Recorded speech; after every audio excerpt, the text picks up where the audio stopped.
I've always kind of joked that in order to farm, you got to be so stupid to do it, but you got to be smart enough to do it. You got to be so stupid that you want to live this life every day and kind of deal with some of the crap, but you got to be so smart to run a business and be a mechanic and be an electrician and be a welder and be an agronomist and be a vet. And you have to have the right personality to enjoy doing all those things.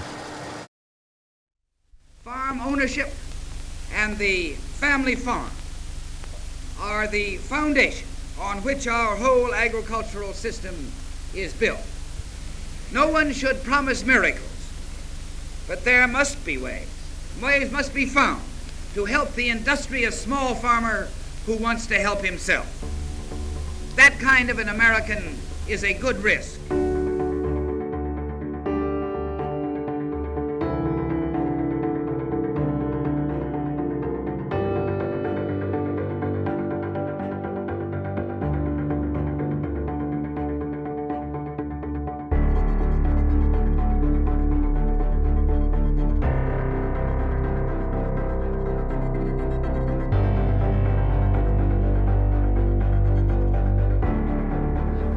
That we buy, we have to pay more for, such as seed, fertilizer, and farm implements. And we're lucky if we get the cost of production. If the people want it, they'll buy it. If they don't want it, they won't buy it. That's not AAA, but it's the ABC of all business, farming business included. And we're glad to know that the East is realizing that unless agriculture is placed on a parity with industry, we'll all perish. We all know that this huge modern agriculture of ours has problems. The family farm is still the mainstay.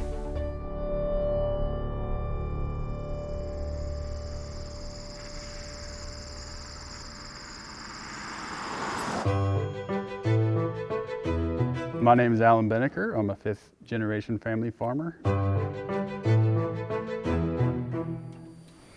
Hello, this is Alan. I work for the Ripley County Prosecutor's Office. So another part of this too is there's a, it sounds like there's a DCS case that just maybe got filed, but it might be an Ohio thing. I'm the victims coordinator there. Realized that, oh, this is pretty cool because I think we can help people through the criminal justice system.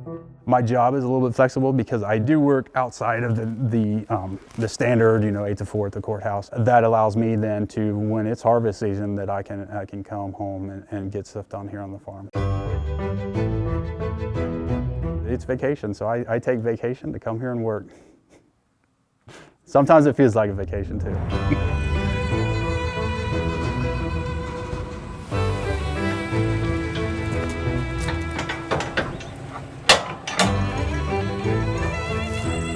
If I could farm full-time, I think I would, but this is not financially possible. There's security there with the prosecutor's office, there's benefits.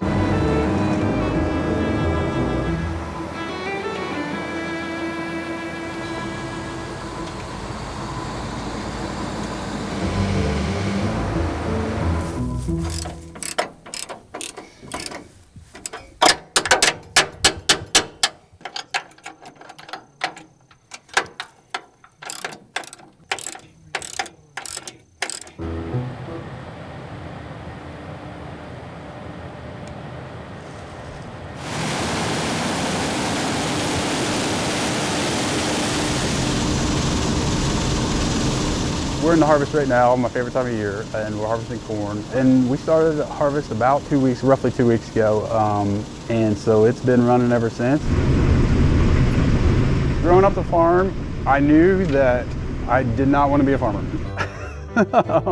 And the reason for that, I think as a kid, you're growing up and you're like, man, Dad's working all the time, that's a lot. He surprised me. I wasn't expecting him to come back because I wasn't going to put any pressure on anybody to take over. They saw what I had to do. And you see the stress that goes into it, the financial hardship at times that goes into it, and you think, I don't want to mess with that.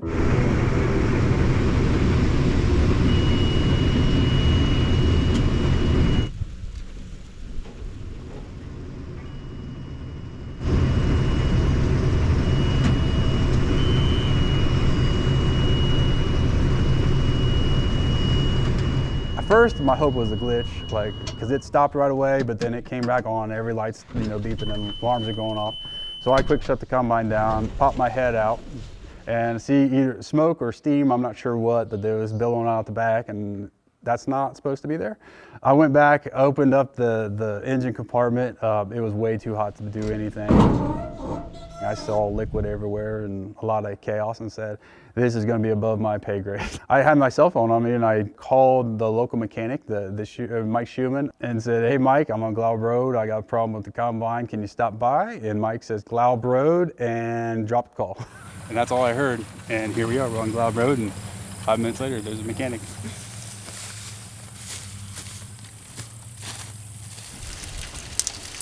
Where's all that fluid come out of? You know what? I don't know if I can answer that. And of course, you know what happened to that fan blade. It punctured the radiator. Yep. They say when those things go, you gotta face the radiator. Wow. Wow. They started making plastic blades after that. Wow. I know out in front of that radiator, you got some different things. You got an oil cooler. You got the air-to-air cooler for the engine turbocharger. So it's pretty involved, I guess. Yeah. Yeah. Is that something you want to mess with, or should I? I mean, if you don't, I feel like I can take care of it. Okay, if you want to, I don't want to put you. Now, with a little help with parts and stuff, which I guess Yeah. you could probably kind of round stuff up for me, couldn't you? Yeah. I'd be willing to do it. Yeah. Destroyed the radiator, destroyed the fan. Got really lucky that none of the shrapnel did any other damage. Well, if it's all right with you, I'll just come back in the morning. Yeah, I'm not going anywhere. I think we're all right right here. Yeah. Okay. I'll stay in touch. Well, Mike, thank you. Yep.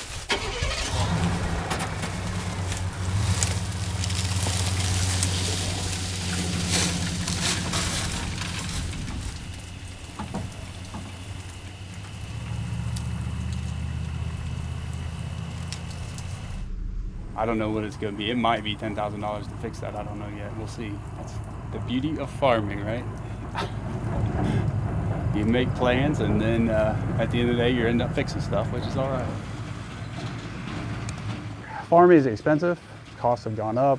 Sometimes things don't even make sense. So in 2021, there's a quantity of herbicide that we used. The quantity was $3,500 to buy that. 2022 comes around, and with inflation, prices inflated and things like that, supply issues, a war going on in Ukraine, $18,000. It's unbelievable what equipment costs, and that's another thing that's weeding out small farmers. You know, you can't justify a high-priced piece of equipment on small acreage. We know our input costs, and our input costs have skyrocketed, especially in the last year. I mean, I just read an article the other day about paying $350 a ton for 28 or nitrogen fertilizer, and then last year paying like almost $1,300 for a ton. We've seen that across the board. We've seen it with seed, we've seen it with chemicals, we've seen it with fertilizer, we've seen it with diesel fuel. All kinds of prices, fertilizer, chemicals, you know, everything. We have to face that nearly every day, keep on top of it.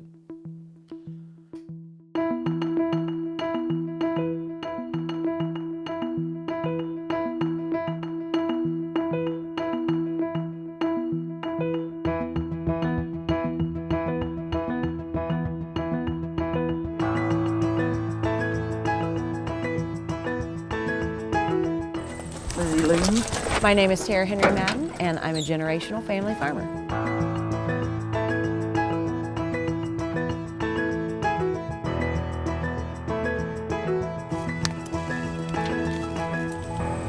Phone.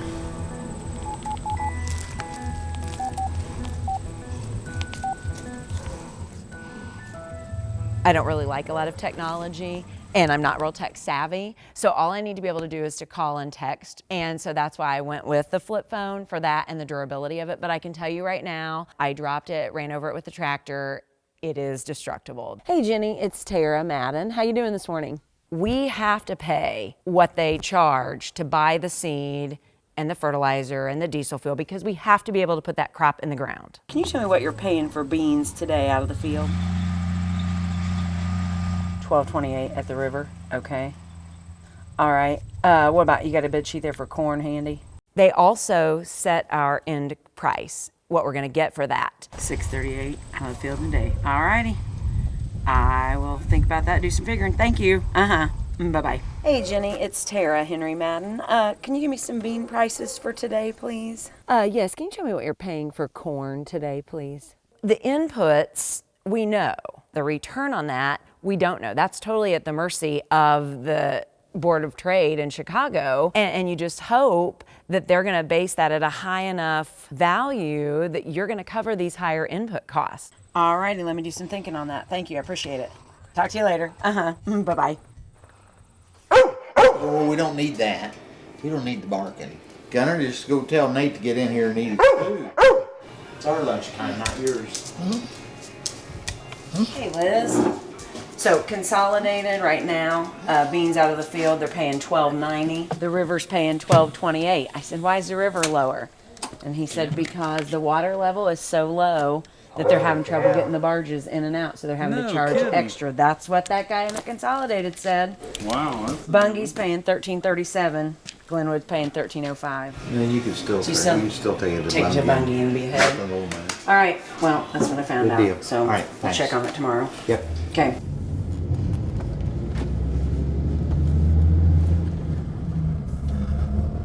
These beans are not quite ready yet, but they're coming fast. Was that the last field we planted, or the corner was? The corner was the very last.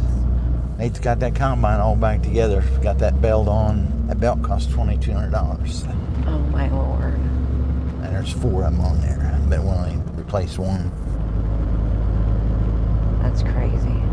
So my dad turned 81 last August. He has farmed his entire life. He grew up on a farm. He farmed with his parents and his family. This particular farm's been in the family since 1883. My great-grandfather bought this place. He was fortunate enough to come into the operation, kind of transition from his dad. I was always helping Dad farm, and when I decided to farm, and we knew we had to get bigger, so I rented acreage. Dad let me use his equipment, and then eventually I bought some equipment and just kept moving up. And by the time Dad was ready to step aside, I was pretty much ready to go. The transition was very smooth and very seamless for him to be able to just continue that heritage and that family tradition of farming, and I love that. My dad he helped as long as he could. Just like I am, you might say. I mean, a guy my age should be retired and doing nothing, but that's not the case. And I don't want it to be the case. I don't want to just sit back and do nothing. I love that I had the opportunity to grow up on a farm. I love that my parents have given my sister and her husband and myself and my husband the opportunity to continue to farm and to learn from them. That's not me satisfied with something. You want to go ask him if he needs anything? We're just checking with you to see if you need anything before we go do the rest of the feeding. No, that's not working right. Really? Really, it's a lot about family. I was born and raised on a farm, and so was my wife. We want to help our families. He has an older brother who has kind of moved into helping his dad with their farm, and so it just worked out really well that my dad has a farm that he needs help with. So, and when I raise that up, it should. Yeah, there it goes. Yeah, so it's going up. Yeah. This farm that we're sitting on right now was where my wife's dad grew up. This is her grandparents' farm. We both kind of got away from farming when we graduated high school and went to college, and I've started a career as a mechanical engineer, and at that point in time I didn't necessarily think I was going to become a farmer. The wobble box is broke? Oh my. Oh my, that's pretty major. Nate is tremendous. There's not anything that Nate can't do. Nate and I have a deal where I break it, he fixes it. Well, if it can be welded, Nate can weld it. Right. Being a mechanical engineer, I really love the technology side of farming. Whenever anything breaks here, it ends up at my house, and Nate just kind of magically fixes it. I like to tinker with stuff, so working on the equipment is kind of natural to me. He's a big help with the farm because he's into knowing what we need to do tillage-wise, if we need to till, fertilizer. He stays on top of that.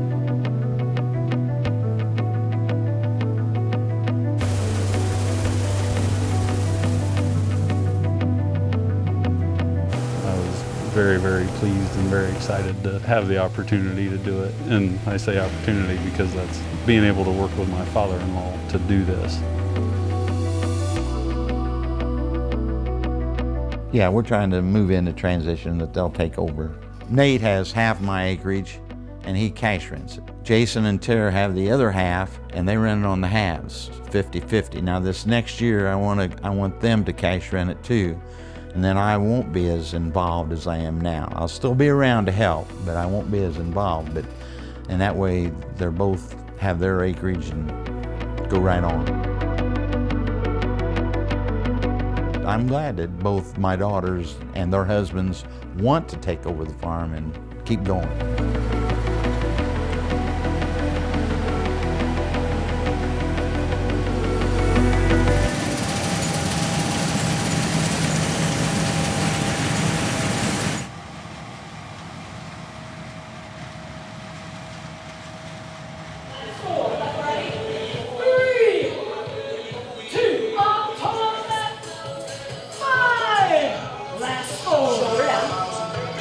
Arm to hip. This is your breather. So typically I get up, I teach a fitness class in the morning. Oh, you got tension on that too? No slack. Fight the up. Guard those knees, sit back. Wiggle those toes, relax that neck.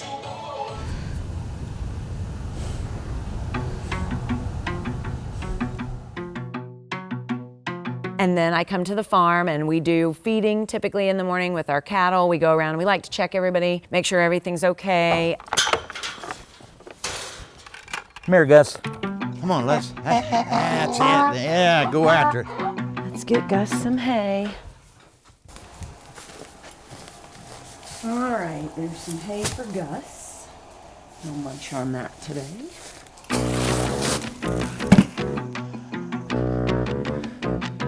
I'll get your water, Gus. Gus, if you knew how to behave, you wouldn't have to be in there by yourself. Gus chases cows. Oh, he asked about you. Turn that the other way.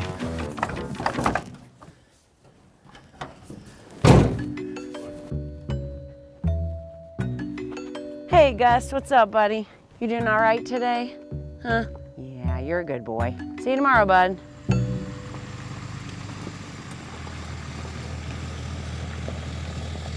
They'll come up so we can check them. And it's just a habit we've gotten into, and it's, you know, most people say, well, that's silly, you don't need to do that.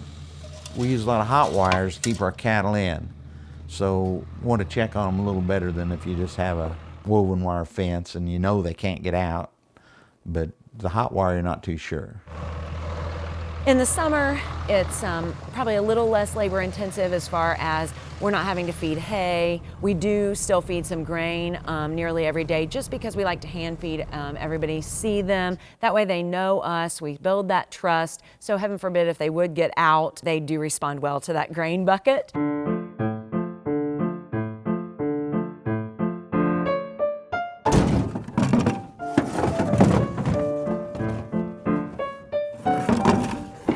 All right, girls. Woo! Come on. Come on. Woo! I got my own special call. Woo! Woo! Woo! Woo! How's that? There you go, guys. Have at it. Hi, babes. How you doing, girls? Huh? How you doing, girls? Woo! Guess those guys don't want to come up and eat. Well, you know, different people have their different calls. In fact, now I've seen calls advertised in the farm magazines that you can actually put in your truck. I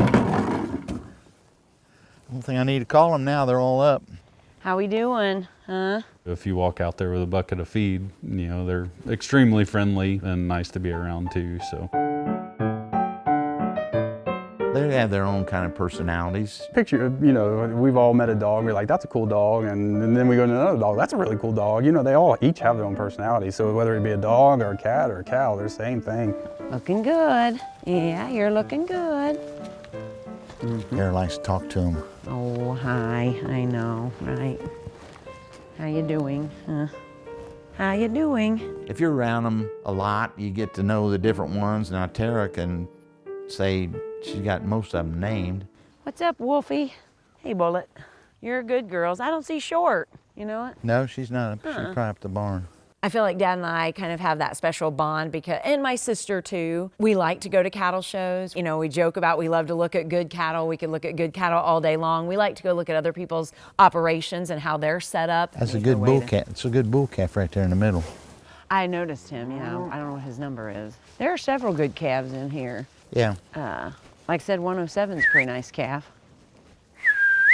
You know, I know my dad has a soft spot for cattle and for animals in general, but he's still tough and, you know, doesn't necessarily show that. You don't sit still. You're always looking for something to help yourself or do better. Cattle are curious. They want to know what's going on. Our calving season is typically about end of January, 1st of February through about March. So in that season, we're extremely busy because you want to check all the mamas and you want to make sure if there are any new babies that they're up and they've nursed and they've got what they need and all those things. I think with our livestock, keeps us busy all the time, and then we also have something that's working for us. Then we raise the calves until they're about 700 or 800 pounds. We grow them a little bit and then actually sell them as feeder cattle. We have found that it's more cost effective to sell them than to a feeder lot at that point. They come here and then we finish them out to where they're ready to be harvested. So we feed them, we keep them happy. And those guys that feed them out, like the Bennekers, they can utilize ingredients better than we could. We could do it, but it'd be another,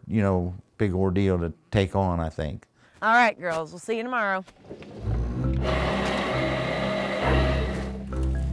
Oh, sick. Go put him in the barn. Go put him in the barn.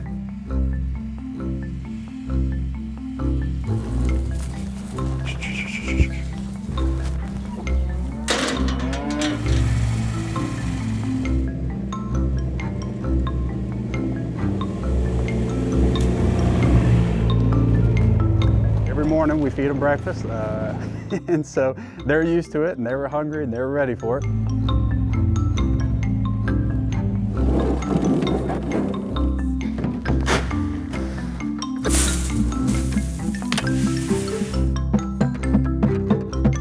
There's a company that provides us with some supplements, but we mix that with the corn that's grown on this farm. The corn is used to feed the cattle, and the surplus then is sold to the commodity markets.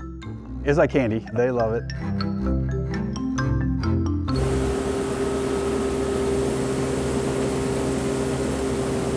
Basically, we hook to what we call feed grinder. The shelled corn that we raise comes from the bin, augers into the grinder. It grinds it all up, mixes it together, and then we put it in our feed tank where we get the ones for the pasture, or we put it in the feeders, which the bigger calves eat from.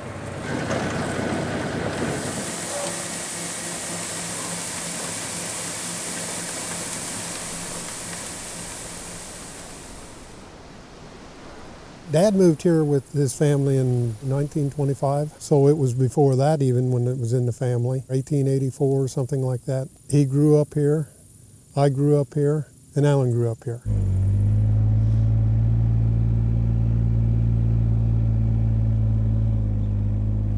I'm Dave Benneker, and I'm a fourth generation family farmer.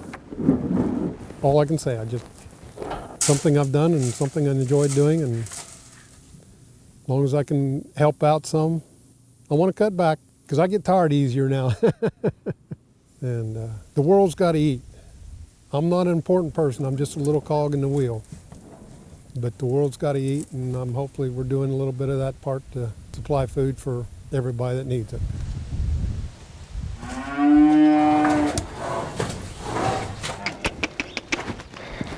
So we give the calf shots. It's for a disease called mycoplasma pneumonia, and that's a calf killer, a cow killer, beef killer. We want to keep them healthy and thriving. They're still young yet. We want to get them a little bit bigger before we bring them to the barn, but we needed to bring them into the barn to give them their second shot today. We run them through what's called the chute, and that just holds the cattle still so we can give them their shot. I write down their ear tag, and I keep a spreadsheet on the computer. Very detailed. It has, the dates they arrived, their weights, a bunch of information on it.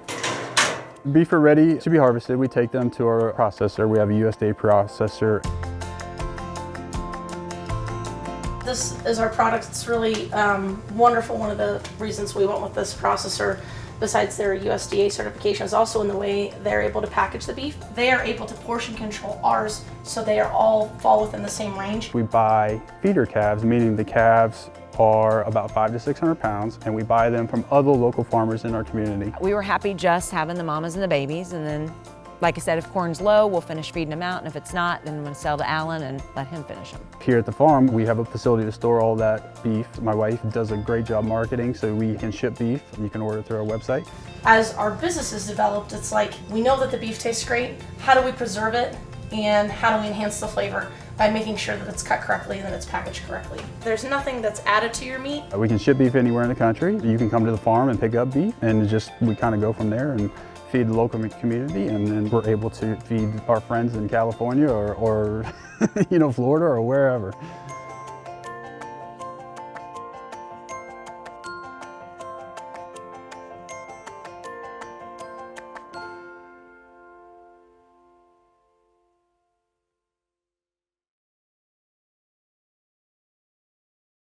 I always say that when farms get so big that the cattle become a piece of machinery rather than an individual, you're probably a little bit too big, and our cattle were never that. I mean, sure, there were some that were mean occasionally or that you didn't like that much, but as a whole, they were kind of like 45 pets. The oldest cow we had was 18 years old when she finally died, and she was older than our kids at the time.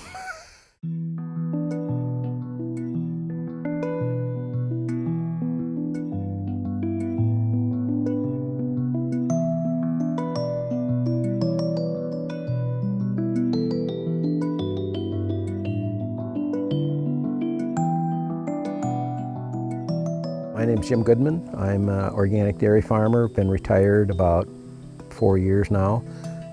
Lived here all my life other than when I was in school. Family farm, and my wife and I came back here in 1979 and started farming with my brother, and since then been retired and living as closely as we can to the good life, I guess.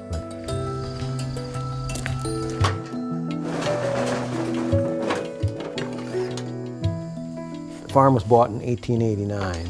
I think this is probably around the turn of the century sometime. The road is still just a dirt road. When my grandfather ran this farm, in 1904 he bought a herd of registered Holsteins. That would be my grandfather, Franklin. I'm guessing this picture is probably about 1901, 02, somewhere. He kept building that herd up. Those were the only females he ever bought, though, and the only females that this farm ever bought.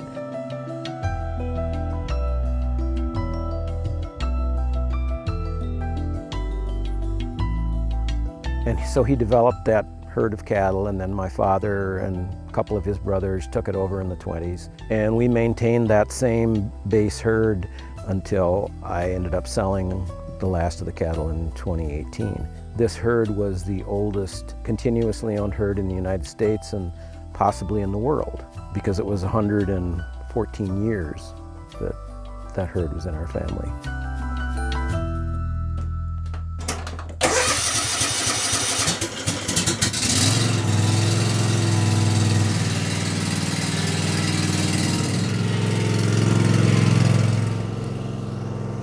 We always knew that at some point we were probably going to have to find someone to take over the farm some way. So we found a couple that wanted more organic farmland. They couldn't get any more where they lived. They were young and ambitious, and so we started this partnership with them, and we bought my brother out. And so this younger couple that eventually did buy the farm, at some point they decided they didn't want to milk cows anymore, which was pretty difficult for me because, you know, I gave you that history on the herd that had been at that point in the family for 110 years, I suppose. It's my dad and my Uncle Bernard. I suppose that's probably about in the 30s as well.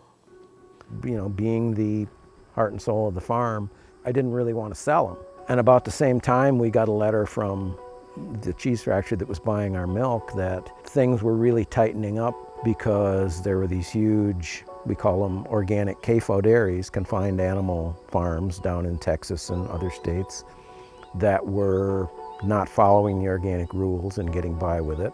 The plant we were sending to said, I'm not buying their milk. I want to get the same milk from the same farms I always did. So basically I had this ultimatum. They would continue to buy the milk as long as I was part of the operation, but if we retired and someone else was milking the cows, that was kind of their out. So what were my options? Either continue milking cows when I didn't want to, and we weren't really getting along that well with our buyers at that point, or sell the herd. And so we had to make that decision that we would sell that herd.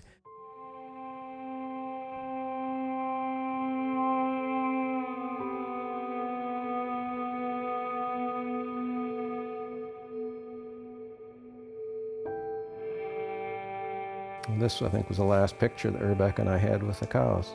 Well, this was taken a few months before we sold the cows. That's the way the cows acted when you would walk out amongst them. They'd all come right over and see what was going on. You could probably talk to any small farmer anywhere in the country that, really liked their cattle, and they'd tell you a similar story, that they would have trouble dealing with selling them. It really becomes a part of your life. And this may be one of those things I just sort of put out of my mind because I didn't want to try and remember them too much because they're gone, and I guess it's time to put history in the past. Sooner or later, we wouldn't have had a market for our milk because the USDA they have not enforced their own rules, and you continue to have these huge farms, not just dairy farms, but poultry, whatever, pork, that they're just not following the organic rules, and they're underselling small farmers that want to do it right, that want to stay in business, that want to pass the farm on to their kids, and they can't do it because the government is backing out on their commitment to an organic label that means something. And eventually, yeah, we would have got caught up in that, and the cows, who knows what would have happened. I remember I got up that morning and I wanted to have the cows milked and be out of there before they came. And I told the guy who bought the farm, said, I'm not going to be here to load them. I can't. Well, I was just finishing washing things up, and the trailers pulled in. But I did. I got out of there. I came home. My wife and I had arranged for some friends to meet us somewhere to have lunch, just to take my mind off it. So when we left, I couldn't even drive past the farm. We had to take the long way around to get wherever we were going, and we spent some time walking along the Baraboo River, and then we met our friends for lunch and came back, and that was it. A year or two later, we were camping kind of in the area of the farm where we sold the cows, and Rebecca said, we could go and see them, and I said, no, I think it's best if I just kind of remember them as they were that last morning when I went down and gave them each their little scoop of grain, and as they were the last time I milked them. I'd sooner remember them that way than see them in someone else's barn, I guess.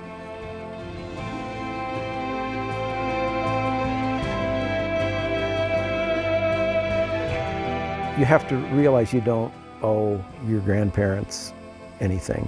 You did what you did. You had a good run. People were milking cows before we came along, and they'll be milking cows after we're gone. Be glad that you got to play the part you did. Know that you did a good job. Be happy with that and get on with your life.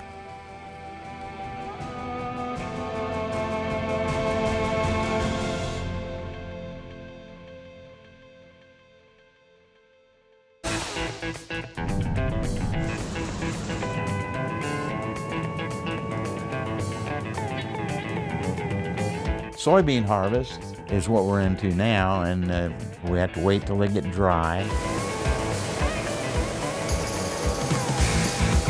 And when they are dry, that's when we jump in and get as much done as we can before it rains, because when it rains, that stops us for at least a few days. When harvest season starts, Nate and my dad and my brother-in-law are just working 24/7.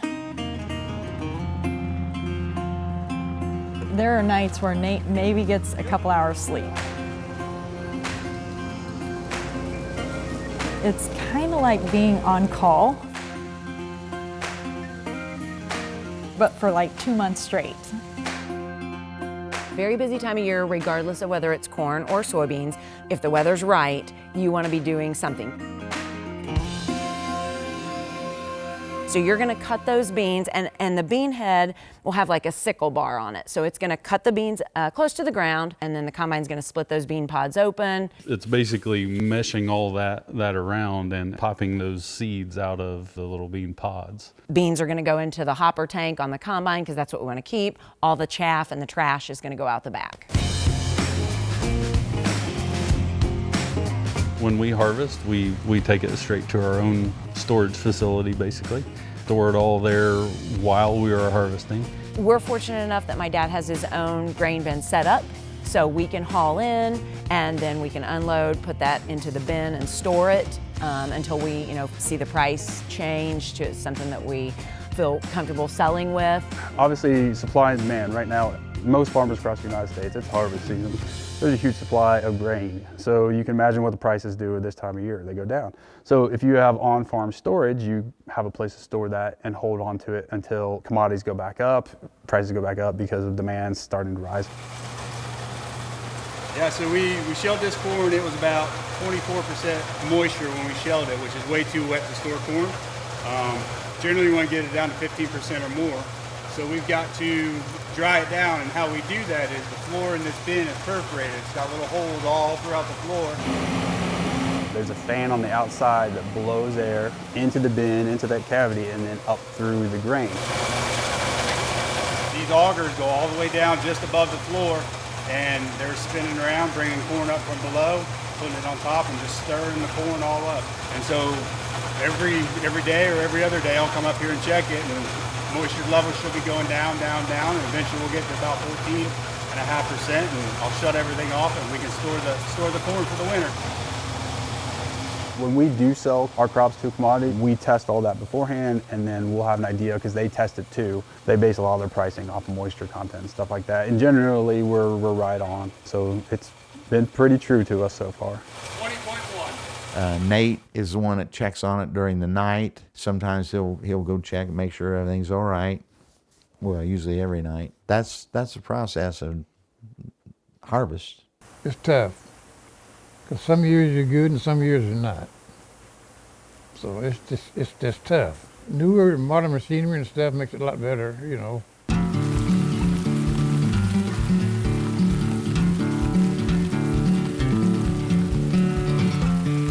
Norman Greer, been farming for 62 years. This is the way I life. For me, I used to be doing it, and that's it. I just been a tough old goal in this farming business, I tell you. At 85, he's still farming.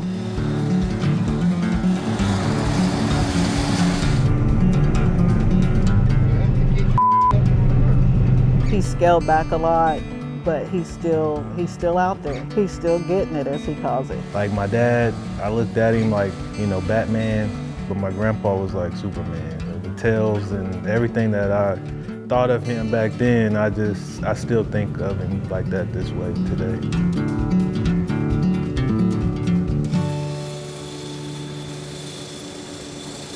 You get to know Dad, then you love him. If you don't and you see him from afar, you probably fear him, because he is a very straightforward, take no mess type of guy. You don't know that nowadays. I kind of do. Now you watch me all day long and still don't know what's going on. I do know what's going on. No, you don't. Yes, I do. He is straightforward. However he feels about a situation, he doesn't sugarcoat it. He's what I would call straight, no chasing. I don't like a boss. Being my own boss is where I want to live. That's all, I don't have to answer to nobody but me. He'll come and tell you exactly how it is, put it out on the table, you deal with it however you feel you need to. And, if it came a rough way, he didn't back down from that. He was known as Stormin' Norman. The man that he is, the principles that he stands by, and just the way he goes about living his life, he's his own man. He put the work in for what we see today. And when I got older and got out of school, I went to the Air Force. I said, get away from here. And when I came back, I went to farming on my own. Well, I just grew up on the farm. That's what I like. My way of life, what I liked, you know. That's what I wanted to do. Dad was, I'm not gonna say poor because everybody was in the same boat. It was humble beginnings. You grew your food, you worked your ground. My grandfather raised horses and mules. That's about it. He farmed quite a bit back then. For the times, he farmed big. And he used to help my dad shuck corn, you know. We shuck corn by hand. And I started working with these other farmers, you know, when I was a kid. And I just took a little bit from each one of them. If I can work for them, make them a living, how come I can't work for myself, make a better living? I ain't gonna work for them all my life. Like that is a hard hand. So I do it for myself. And he just started doing melons, hauling melons. Hauling melons afforded him to be able to buy his first grain truck. So he did it a little bit at a time. Came from nothing, put the work in, had the mindset and the determination to make something work. And I think that's what he did. Lyles Station today is a remnant. It appears to be a remnant, I'll say that, because there's not the numbers of the African American descendants that still live here. This used to be like they would call swampland. It was established in the early 1800s. I believe it was in the 1816 census. There was like 70 freed African Americans here in this area. Some of the slaves were brought here by their owners, and some of them were free when they came. The stories are that some of them were able to help somewhat, somehow, in the Underground Railroad. The zenith of Lyles Station was in between like the 1840s to about 1880. It was known that there was over 800 families here in this settlement. This settlement was here 100 years before it was named Lyles Station. One of the things that I think that made Lyles Station and be the last remaining African American settlement here in Indiana was the fact that they did have the railroad station. Joshua Lyles, one of the first people who came here, donated land to the railroad. The purpose was so that we could get our goods out through the railroad. Going into that industrial age, they went to Terre Haute, to Indianapolis, Evansville, and they wouldn't make enough to make a living, so they went to cities, steel mills and stuff to make a living. Let the farm go. They just walked away from it. Banks said we go along with them to buy all this stuff and equipment and stuff, but they started buying up all the land from the smaller farmers, that's getting bigger and bigger. That's what changed it. With the freeze coming, I want to make sure we get all of our peppers and stuff. We can either start picking some greens or we can go and get the peppers first. It don't matter. Legacy Taste of the Garden. That is something that spearheaded by my son, DeAnthony. He wanted to get into produce and things of that nature. I've always grew a garden. My Uncle Gerald, which is my grandfather's late brother, he had the same produce stand that I have now. That make me real happy. We got mustards down there, and then we got turnips up here. Even our collards are coming. I was gonna say, look like the collards are coming up too. He was like, hey, I want to try to sell produce like, you know, my uncles did. I want to take this stuff from our garden and sell produce. I said, fine, let's do what we can do, and tried to help him, showed him. With my dad and my uncles doing produce and watermelons, they would bring truckloads of watermelons to Indianapolis, and we would sell watermelons to the stores. But me, I just started out with a small garden thinking I could do that. Crazy idea, because when I got to doing it, it was a lot more to it. I'm just happy we got a patch of greens that came up this year. Shoot. Mom would really be happy with these, and I can cook her a pot. We started off doing what we knew, the tomatoes, the peppers, the basic garden. So you need to come on over here and help bag up some stuff, J-Dog. What you got me doing? As I saw his idea of doing things, I was like, that's not going to work well. He had asked me how was it that I was able to sell so much produce. So I started connecting him with some of the connections that we had in Indianapolis, only to discover that many of the stores that I had worked with had all gone out of business, and that the communities were becoming what was considered to be food deserts. Put the peppers in there. Put about 3. Did you already put an eggplant in yours? Yeah. Those who were basically under 30 were used to fast food. They weren't used to cooking. They were used to processed food. So we began to build from there, doing farmers markets, bringing produce to those communities. My grandpa helped me out a lot. He gave me a lot of insight on the produce industry in itself, from what looks good to what I should buy, you know, how I should set my stand up, how I should take care of my produce and things like that. He's a good kid, but you know, the people ain't changed none. And they're gonna look at him the same way they did me. And he's gonna have to face that too. That's something he don't realize right now. He's gonna have hell trying to buy a farm. He's gonna have to go somewhere to some banker that's not prejudiced. And that's gonna be hell to find.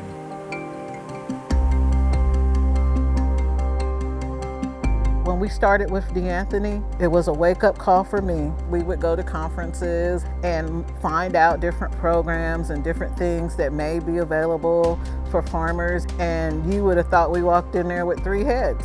Like, oh no, what? We don't know anything about that. He was dealing with the same thing my dad was doing. Not be able to get money and stuff from the banks and stuff. Don't cut on my color, that's what. Then the man, like, he walk in behind you and get anything he wants. I just hate to start talking about it because it makes me mad. So the farmers around here helped DeAnthony. You know, we would go around to them when he first started and they'd be like, oh, well, we got this high tunnel for free. We got 3 of these high tunnels for free. All you gotta do is go up there and get that. Well, we go up there and get that and they don't know nothing about that. I went to buy one combine. I was going to trade my old combine off. I talked to him about it, and he said, well, who you working for? I said, oh, hell, he's a pretty nice guy. And give me a price so I give it to him. He gave me one hell of a price, you know. I went back the next day and I said, he decided he'd take that combine. Oh, okay. What's his name? I said, me, Norman Greer. Huh? He said, oh, I just joking with you. I can't take that for that combine. I said, no. I went back to the owner of the shop, that's the business. He said, you told him that, you wrote it down. I said, you gotta take it. So I done been through some stuff that people don't realize. I've been through hell.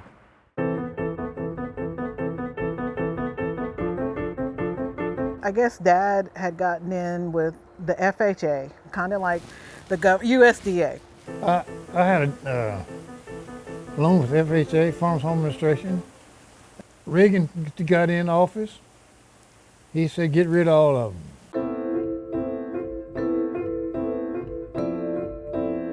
They accelerated the loan payments and wanted him to pay the whole loan off, or else they were taking his land. They called in all the loans. If you can't pay it off, get rid of it. That's why everybody thought that Reagan's so great. Well, he wasn't great for me.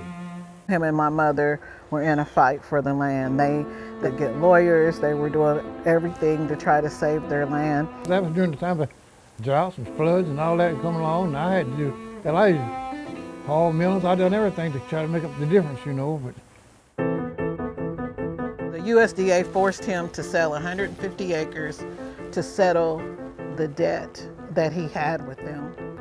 It was just a little bit lacking. I didn't quite get enough to pay them. And I'd pay what I paid what I could, but that wasn't enough, see? They took $70,000. They took 150 acres of Dad's land to settle a $300,000 debt, and then turned around and sold it for $70,000. So why would you not allow him to pay $70,000 for his own land? I was farming around 1,700 acres one time, and I ain't now. I'm down to about 250, 300 acres now. But I don't know.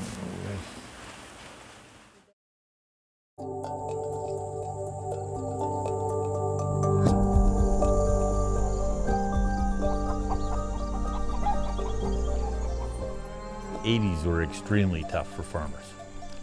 A lot of farmers had to quit. Farmers committed suicide. Farmers were forced out of farming. They had courthouse sales. I mean, they'd sell your land on the courthouse steps. It was an extremely tough time for everybody in agriculture, and we lost a lot of good farmers during that time.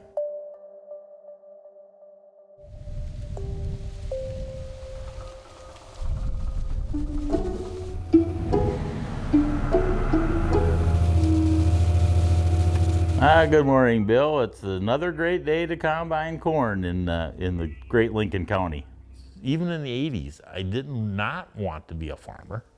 I still wanted to be a farmer, and I still love it today.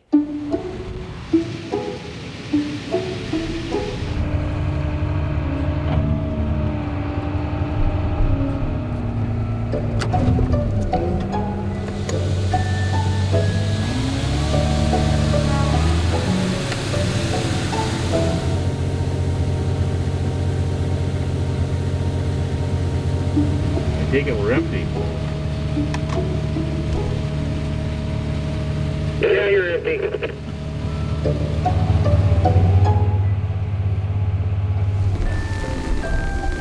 When you go out in the field in the spring and plant that seed in the ground, watch it grow, and then now you harvest. You know, it's something. I wouldn't, this is my 52nd crop that I planted and harvested.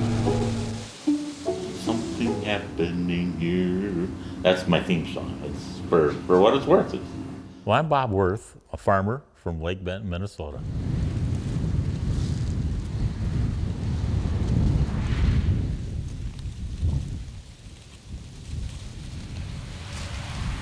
I love Lake Benton. We are a town in southwest Minnesota. Right now we have, I think it said 583 residents. Our granddaughter Ava is 14.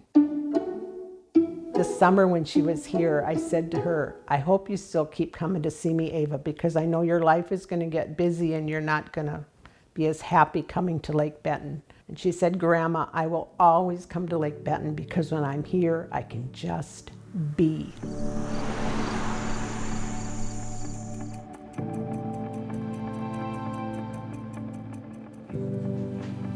Nobody worries where I am or what I'm doing. I can just be.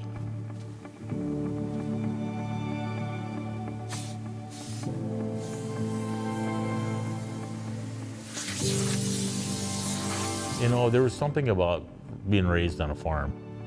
Even if things are tough, it's still a good life.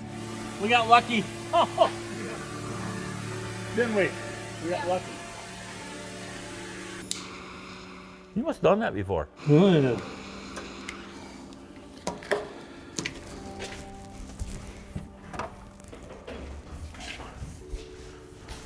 I mean, you're your own boss most of the time, unless the banker's really on your case. But I mean, most of the time you're your own boss. And so you spend a little family time. We can kind of double it up too under. With your bare hands? You don't think I've done this? Really? Yeah, but this is nicer, isn't it? Yeah, oh, absolutely.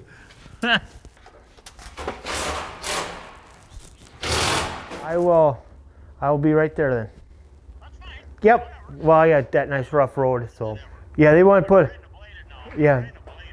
they wanted to put a glow something on the truck, and I said no. So, okay, talk to you later. The family dynamic on our farm is kind of interesting in a way. Oh, it is. Oh, it is. It's an amazing team. And, you know, our son is involved with that same team.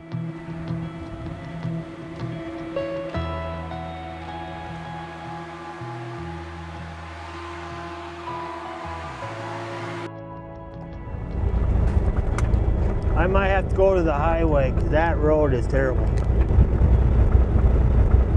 Think I should tarp it?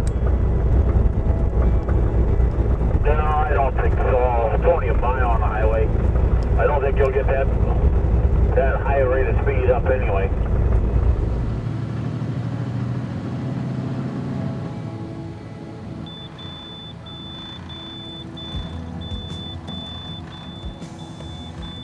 John's role since he started has always been the marketing because he does such a great job.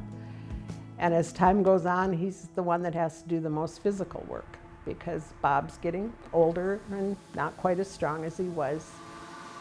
When my son got to be about the same age as I was, sophomore, junior, he really started to think about farming. He said, that's something I think I'd like to do. So my dad and my son and I all got to farm together for about 4 years, which was really fun.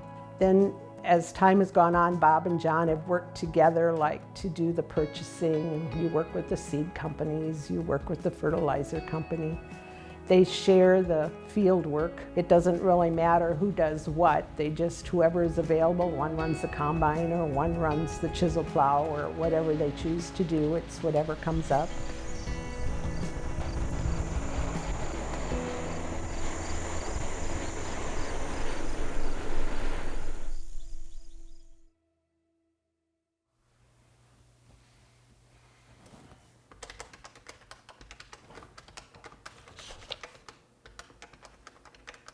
You got to have a good accountant too. I'm just so happy that I married an accountant. I'm kind of the sounding board that if they really think they need a piece of equipment, they have to come in here and tell me why they need it and how they're going to pay for it, and they have to convince me. And she is a great accountant. I mean, she does cash flows and taxes all fall, so we know exactly where we are as far as cash flow and what we need to sell, what we need to buy. About 50% of the time, by the time they're done talking, they stand up and leave and realize they're not going to be buying it. But I'm the one they have to convince. So, I mean, it's so important that you have a really good accountant, and I got a really good one.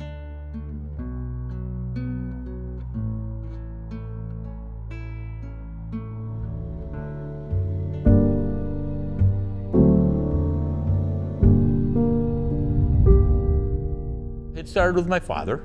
My dad farmed all his life. His grandpa Worth was a farmer, but he died when Bob's dad was only 18. I was born in 1952, and I moved on this farm in 1955. So it's been in the Worth family for probably 68 years. When I got to be 16, 15, I knew I wanted to be a farmer. And I farmed with my father until he passed away.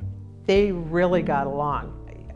You could sit at a kitchen table with the two of them and they would be talking and they'd both switch a subject and you wouldn't go with them, but they knew totally where they were at and you would just be sitting there saying, what are you talking about? Back then, it's a completely different farming operation than it is today. I mean, we picked all our corn on the ear.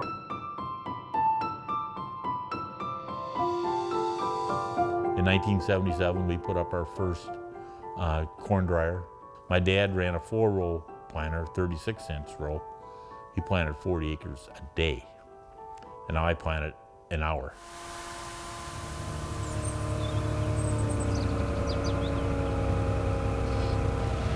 How many acres we got done?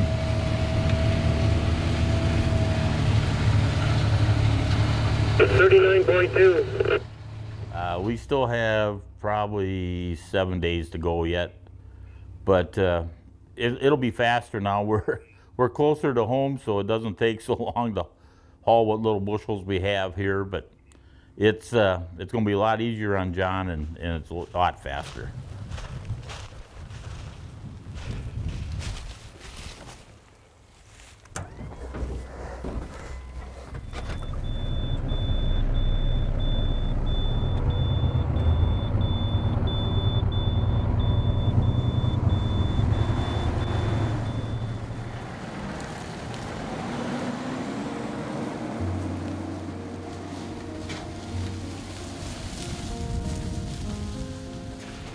So how many acres we have left? 400 and some. What do you want? 440, I believe. I bought it in 1981. We took over the farm, it was 1981, not our best decision. And the first couple of years weren't too bad. But his dad continued to come out every day and help us. But then the 80 crisis started. Interest rate started going up. And we had a drought in, 83, I think. But along in there, but the interest rates just killed us. To help curtail the excessive uses of credit and by dampening inflation, they should, along with the budget measures that I have described, speed prospects for reducing the strains which presently exist in our financial markets. People complain about 5% now. Holy cow, it was 18, 19 people. We paid as high as 21% interest. And I borrowed money for 21% to farm and build a house. My mortgage on the land was also 21%. And we paid on that farm loan for 7 years, and we only paid off 1 acre of land. Most farmers operate on borrowed money, and at that time it's tough. Special attention will be given to the particular needs of small businesses, farmers, and homeowners, and I support these initiatives by the Federal Reserve.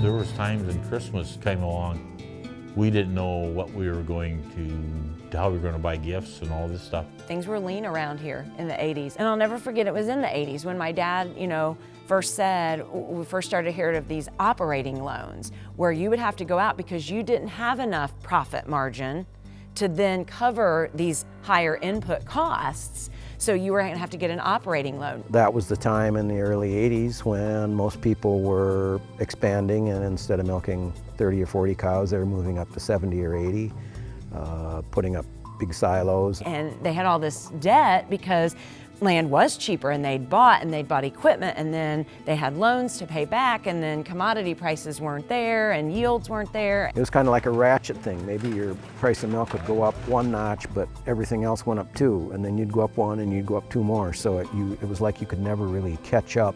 So there's another added risk because now I've got to pay that loan back at the end of the year too. They're just letting me borrow that money so I have it to put my crop out, because if I can't put my crop out, I'm obviously not going to be able to continue. It got to be where you couldn't even make your interest payments. That's 21% of your profit had to go back just to pay the interest, and it wasn't there. You don't look back. When stuff hits, you're in it for the long haul. And you just keep on going. Farming got to be really, really tough. I wish I was a better history person and I could go in and tell you politically why it all happened, but when you're living through it, you really don't care. All you worry about is survival. I went through depression. I went through a massive amount of depression. I got so I didn't care if I got out of bed. I didn't care if I did anything. Bob is usually even-tempered. Bob is usually the one that, yeah, it'll be fine, it'll be fine. So when it got to the point where I could see him start throwing a few things and just not being willing to listen to how we could make things work, I could tell he was getting there. I didn't want to harvest. I didn't want to do anything. I did just stay in the house. Didn't want to do anything.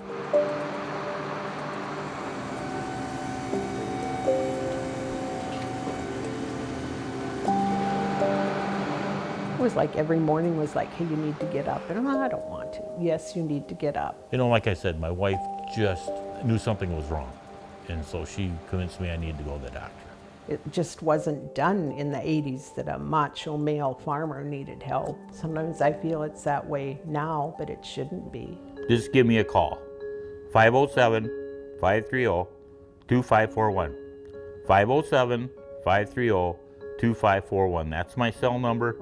If you call and you want to talk about the tough times you're going through, depression, I'd rather talk to you now than go to your funeral. So please, please call me. I'll gladly talk. You can talk for hours. They don't care if the combine has to sit and wait. I don't care. But just give me a call and we'll talk through it.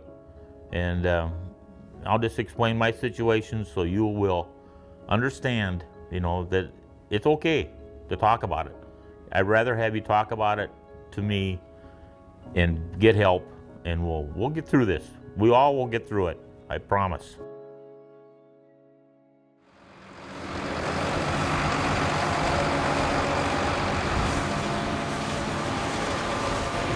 Farmers don't understand they're very private people, and they don't want to talk about their problems.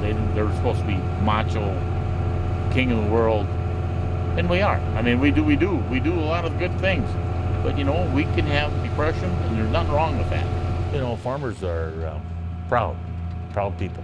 They don't ask for help. I worked in the accounting office doing tax returns for all of the farmers that were losing their land, losing their machinery. The farm had probably been in their family for multi-generations, and now they lost it. And it was no fault of theirs. Where Bob's parents sold us the land on a contract for deed. If we went under, we took them with us. They cut everything by 2/3. So all of a sudden, when you went to the bank, you didn't have any net worth, you didn't have any working capital, you couldn't make a cash flow. We had 2 bankers that were a neighboring town. They got killed by a farmer. So it was really serious stuff. We knew there was no way out but through. That's what happened to a lot of farmers that committed suicide. They just got so depressed and knew that, you know, things weren't going in their favor. And so all day I would work with these farmers trying to figure out a way out of their dilemma. And then I went home and looked at our spreadsheet. They felt themselves as a person that let the family down. A lot of anger when someone commits suicide like that, and especially, you know, you already have anger, I think, in a regular suicide, but then when you add on the mess that he left us in financially and workload wise, it built even more anger.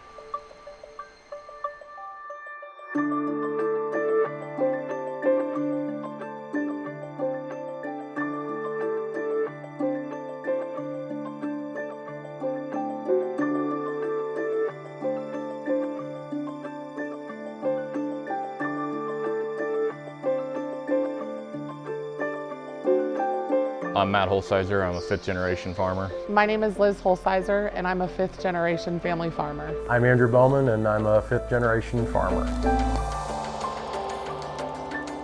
Hey Mike, I'm gonna open up just a little bit more over here so that you can get turned in, and then I'll go that way. I've always wanted to be a farmer. I don't think there was anything else that I ever really considered doing. There's always something to do, always something to be done. I was very fortunate that my parents fully immersed us in the family farm. I saw the difference between white collar work and blue collar work. All right, go.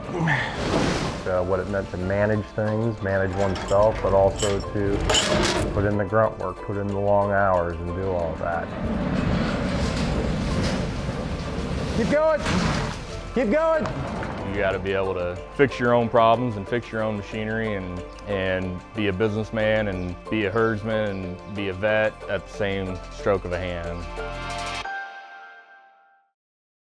My mom had a huge role as not only the farm wife, but as a farm partner with my dad, and they worked very hard together. I got to see my grandparents every day. They were up here at the farm as well. Farming is really unique in that you live the lifestyle as well. The work is part of your identity, and that's not always good. Sometimes our identity is much more than just the sum of what work we do. But the farm was really special because you could take pride in driving a tractor across a field or holding seeds in your hand and just being covered in that earthy smell on your fingertips, just like what my great-great-grandfather would have done back in the 1870s. My maiden name is Bowman. My great-great-grandfather, John Wesley Bowman, he was out in Pennsylvania. He had served in the Civil War. When he went back home, he knew that there really wasn't a lot of opportunity. And so he withdrew what he had in savings and started walking out west. And ended up buying the Century Farm that's about a half mile from where we're sitting right now.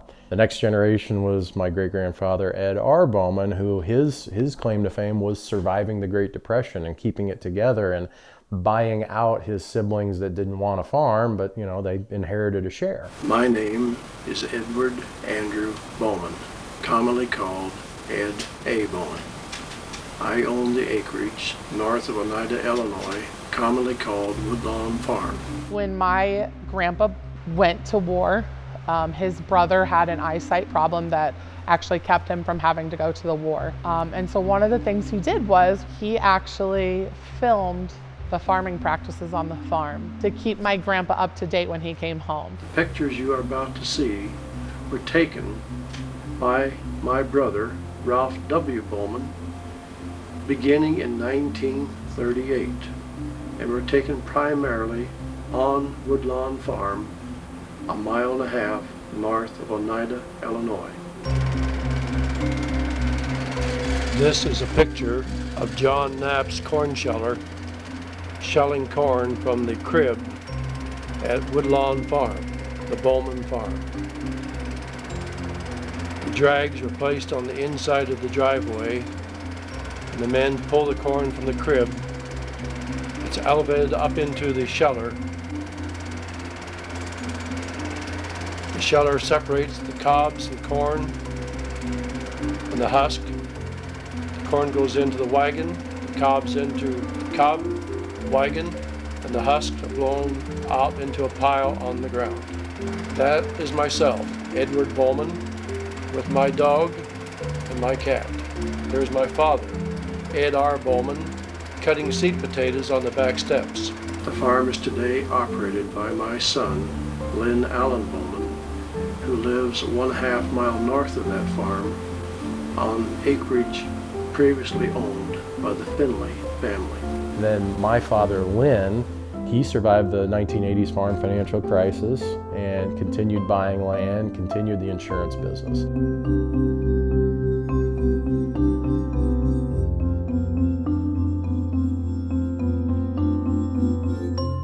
Because of my mom being such a strong farm woman, I grew up with her running a grain truck. I grew up with her as being an active partner with my dad. And so I always knew that if we were to get into farming, if I married a farmer, which I did, that I'm a support system, but I'm an active partner. Liz is the bookkeeper for our farm, and then she's kind of a jack of all trades wherever we need her. If she needs to run the grain cart, if she needs to run the combine, anything and everything, she's kind of right there. She loves my brother-in-law, Matt, ferociously, and she would run through a wall for him. I called Liz. She's Okay. coming to get me, so you and Mike can just trail you. We're a family, but we're a family of my husband and my brother. How do you feel does it feel dry enough on the stalks? I don't know. In the end, I'm that link between the two of them. They get along great, and they are absolutely the yin to the yang of each other. They can work really well together. Yeah, we're good. Oh yeah, it's dried a lot in a short amount of time. Yeah, it's a little tacky, but by later this afternoon, it won't be bad here. Well, and those devastators we've got that mat this down, we're not going to have a lot of issues, and since the semis aren't coming in the field, this will be fine. I grew up on a hog farm. We had 300 sows, fair to finish. My dad was always loved pigs. That was kind of his thing. Raised pigs until the day he committed suicide. My father-in-law committed suicide in 2013. My husband and I were married for 1 year before that happened. My dad was a rough person in a lot of ways. He had some mental health issues that he never got sorted out. His biggest thing was he felt good when he was working. So he probably overworked. He didn't spend as much time with his family. Some narcissism, things along those lines. Him and I did not get along the best, to say the least. I had an 1.5-hour commute. My husband and I said our goodbyes at about 5 a.m. Him and I had gotten into a fight the day before, and I was debating how I was going to move forward and what I was going to do. Right as I got there, I received a phone call from my husband that I needed to come home immediately, that my father-in-law had killed himself. And I went to the farm and I had to identify the body. And then I realized at that point, the pigs, he did it the night before and the pigs hadn't been fed yet. So then I had to start doing pig chores, and then I went and did cattle chores. He hung himself on a feed wagon that I had to continue to use to feed pigs with until I got rid of the last pig. instantly you're thrown into these weird emotions that aren't normal when someone dies. Instantly you're kind of mad, like, why would you do this? Why would you leave us? I had too much crap to do to even think about it. I was in the middle of harvest. I had 2,000 some head of hogs under my care. We started to peel back the layers of what was really going on. Where he told me he sat financially and where he actually did was two different things. I had already bailed him out earlier in the fall on some money, and when we got in the fight the day before, I said I'm done, and I think he finally realized he'd messed up for the last time. We had to make a decision as a family. Are we gonna file for bankruptcy, or are we gonna try and sell everything and dig ourselves out of this hole? He had made some bad financial moves that really strapped my wife Liz and I. The first 5 or 6 years of our marriage, it was hand to mouth, and it was pretty tight. It tested our marriage, it tested us. You know, is farming worth it? Is what we're doing worth it? Are we making the wrong decisions? Can we do this? But we knew that's what we needed to do, and there was no time for pride. There was no time for anything but just getting it taken care of. Jesus calls us to forgive others, but I was 26 years old when he committed suicide, and for 26 years of my life, I dealt with a very mean person to me, that I'm now having to deal with my own mental health issues because of him. And if I do, it'll be a long time from now before I do forgive him.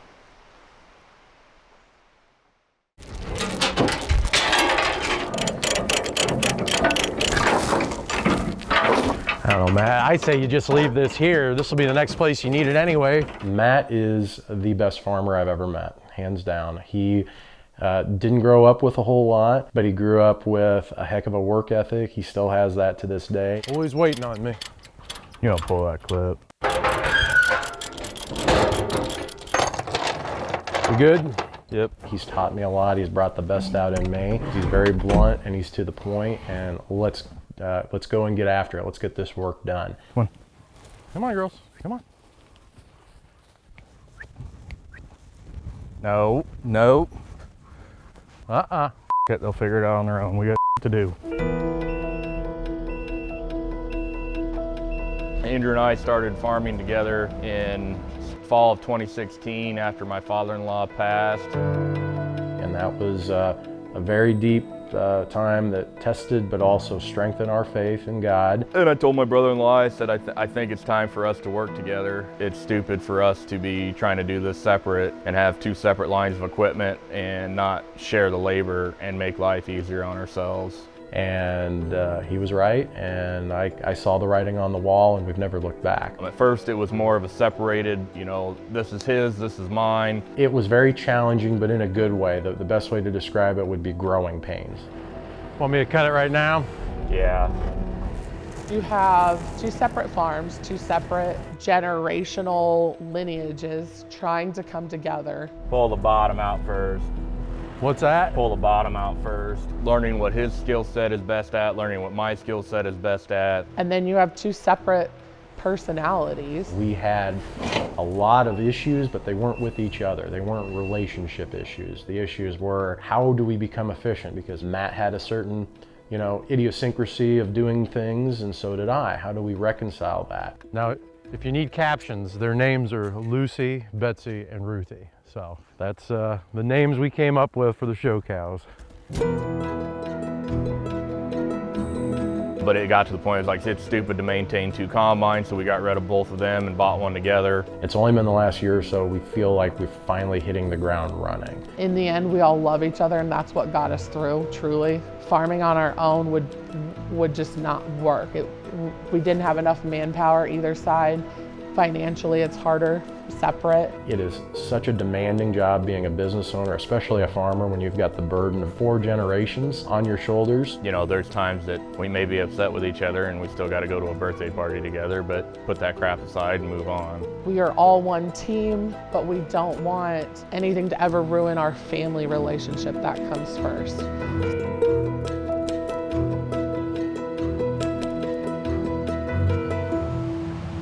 to share that burden with someone you love and care about and who loves you back and who is making you better, that's a real blessing.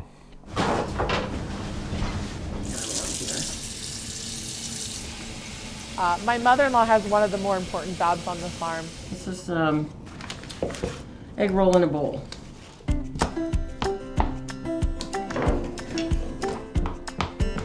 My mom's been bringing us meals to the field and shuffling us around since her and my father got married. Salt and garlic, and then I'll add soy sauce. Pretty darn good. Grandma Ann, she is wonderful this time. Well, she's always wonderful, but especially this time of year when you're used to eating sack lunches and cold meat and cheese sandwiches, that gets a little old after 5 days straight. So on weekends when her Jeep pulls up, we are just so excited to finally have real food that's hot. While we're eating, we'll discuss what's our plan for the rest of the day, when do we plan on quitting. She'll bring lunches and suppers and just delivers it right out to the field for us.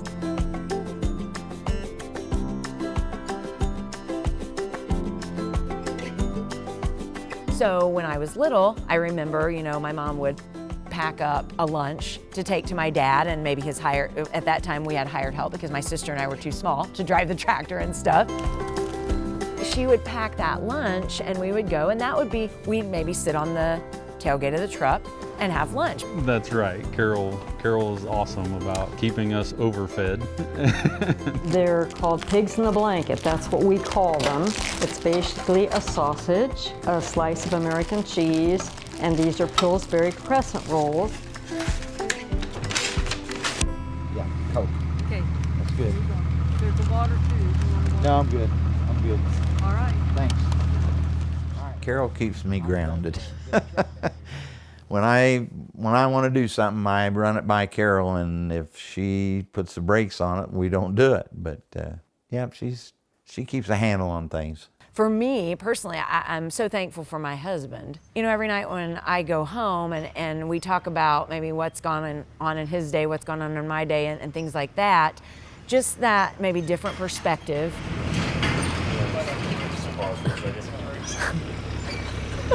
I thought it was okay for a second. What broke? The combine broke? What do you mean it broke? Sorry. Huh? The conveyor belt in the head. That's major. I think it's major, yeah. So we're gonna run the old combine we're gonna run this combine. So as soon as we get done, this combine's coming out. We go back to old standard.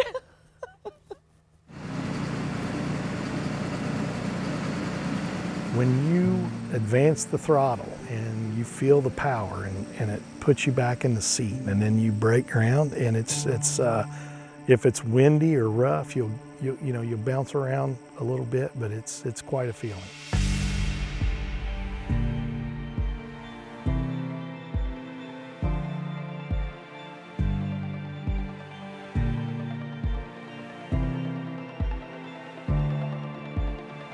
My name's Jeff Dungan. I'm a professional aerial applicator. I'm a farmer. I raise corn and soybeans, and I also manage the local airport.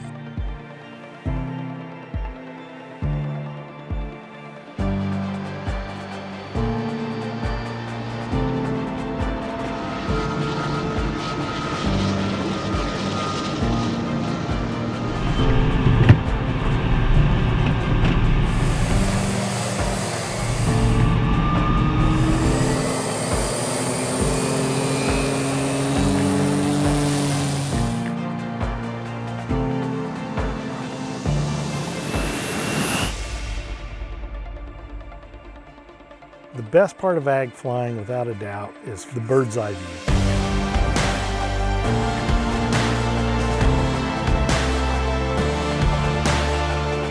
I love agriculture.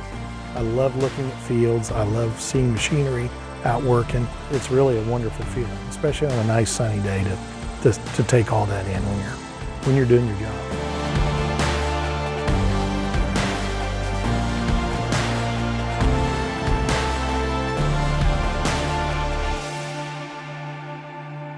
For me, farming is very rewarding. The part about growing and harvesting a crop is extremely rewarding. I love that part of this job. The We have weather concerns, insects, drought. There's a lot of things that can go wrong, but when it goes right, it's really satisfying. I mean, that's my life. I mean, I grew up wanting to be a farmer, and it's even in the 80s, I did not want to be a farmer. It's the most rewarding job in the world, being able to go out there and work with your hands and work the ground and really feel like you're doing something. I mean, I thought it was a good place to raise a family, which we eventually wanted to do because your kids can work with you. And I love farming with my son. I love farming with my grandson. I love farming with my dad. I like being my own boss. I like to see the seasons change. I love farming. I love being, like I said, outside, free to do what I want to do when I want to do it. Being independent and, you know, being my own boss is where I want to live. There are major issues out there right now in agriculture with black farmers. I want to continue the legacy. I would love for that to continue to go on. They're trying to run from that stigma of slavery so much that they have no desire to get in. So to know that even DeAnthony having an interest in this whole arena makes me glad, makes me happy, because I also know the declining number of farmers and black farmers and the need. we are in a way feeding the world, you know, as far as, you know, somebody has to do this. So it's just a rewarding part of it. You can correlate a lot of life to just agriculture in itself. The shirt, these pants, the plastic in these shoes, you know, the gas in your car, the soap you washed your hands with, those ingredients came from family farms. That's where they came from. You know, that's why farming is vital. That's what's important. You know, it's coming from farms just like this. This harvest has been very stressful, and I can't tell you the amount of times that, if I'm being 100% honest, it hasn't ran through my mind, why farming? It's a connection that goes far deeper than most professions. You got to be so stupid to do it, but you got to be smart enough to do it. And you have to have the right personality to enjoy doing all those things. But at the end of the day, it is a lifestyle and something that's just in you. I think about how I am connected to the 4 prior generations. I think about what it means when I hold a seed smothered in earth on my hand and I smell that earthy smell, and I feel it in my bones that I am where I'm meant to be. It's a family operation, and that's farming. If you can farm with your family, there's nothing better. It's who I am. Why farming? It's who I am. I grew up on the farm. I've had a passion and a love for it. And my name Tara, means land. So that's why.